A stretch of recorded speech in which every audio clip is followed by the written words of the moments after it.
Hello everyone and welcome back to my channel, The World of Melisha.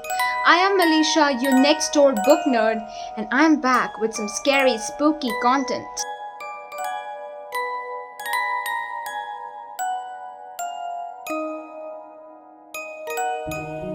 I'm going to review some of the scary Halloween reads that I picked out for you. So let's get your hands bloody, my dear friends.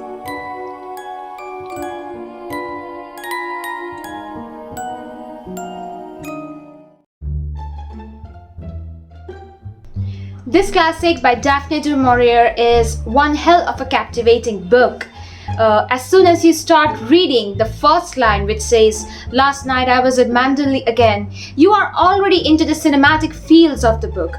In fact, the Netflix adaptation of this book, starring Lily James and Armie Hammer, also begins with the same line. "Last night I dreamt I went to Manderley again. It seemed to me I stood by the iron gate leading to the drive, and for a while I could not enter." It is a tale of a bereaved man called Maxim de Winter, who owns this beautiful mansion which is envied by everybody, and who has just recently lost his wife in a drowning incident, and people are very much invested in his grief and his life. Now, the readers are reading from the perspective of a young, naive, anonymous girl whose name we will never know. She meets, who is half the age of Maxim, and she meets Maxim in the vacation in Monte Carlo, where they begin a sort of dalliance, and soon, gradually, they get married. After which, our young narrator is brought into Manderley, the mansion, and she is already taken away by the beauty of the mansion. The author creates a very descriptive picture of Manderley as this larger-than-life mansion with its sheer beauty, but a very deep tragedy of losing the mistress of the house, that is Mrs. Maxim de Winter, and the second Mrs. De Winter has large shoes to fill in because she's constantly criticized by everybody she meets at the mansion. The narrator feels that the former wife Rebecca is very much still prevalent in the house, and through the relatives, the servants, the housekeepers, especially Mrs. Danvers, who gives every effort to keep Rebecca alive given the fact that she is dead for more than a year. The quirky fact about this book is that the name of this book is Rebecca,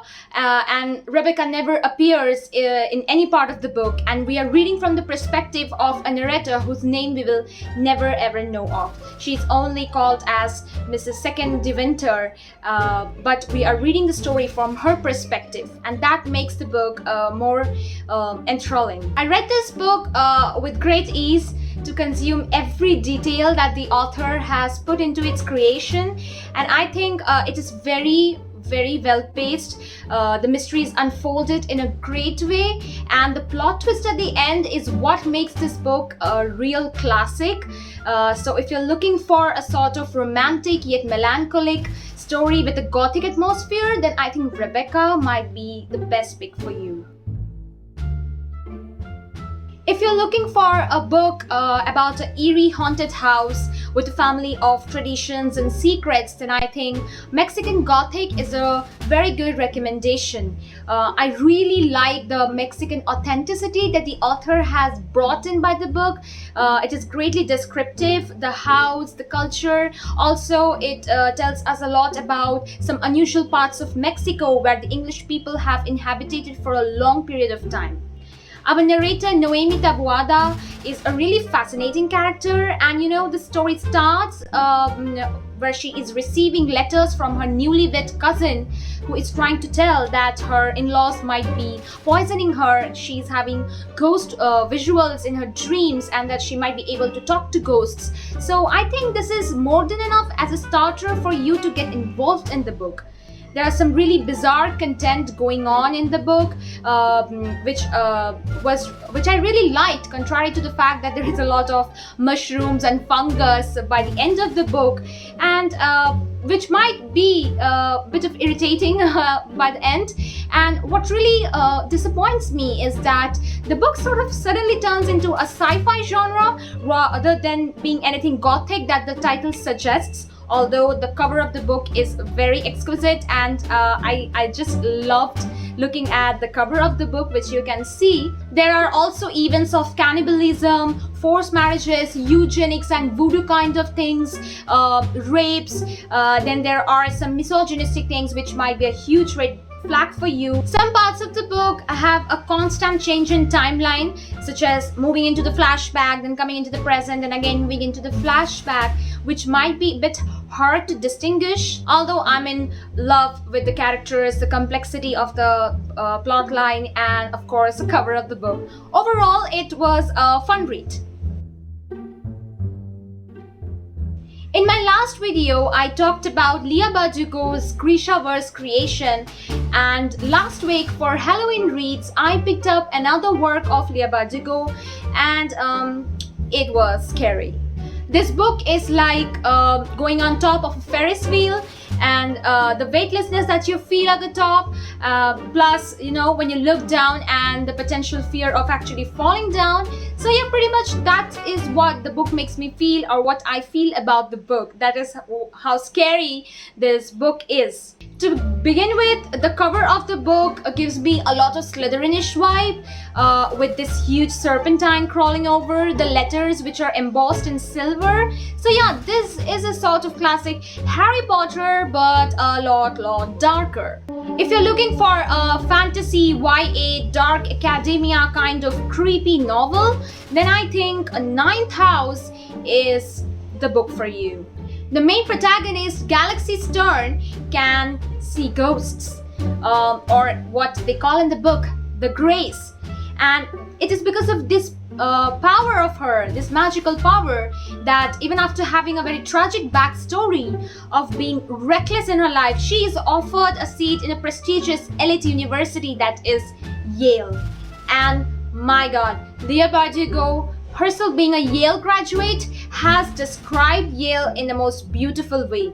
Every location and architectural minute detail put into this book is just amazing to read. Our protagonist, Galaxy Stern, is also supposed to be a member of this occult group called Lethe, or the Ninth House, or the House of the Whale. All in all, this book is a smart, savvy chick, very elite academia sort of book. It is really unputdownable, as the Lord himself, Stephen King, says about this book. So if you're looking for something to keep you up at night, then I'm sure you should pick up Ninth House by this point of time.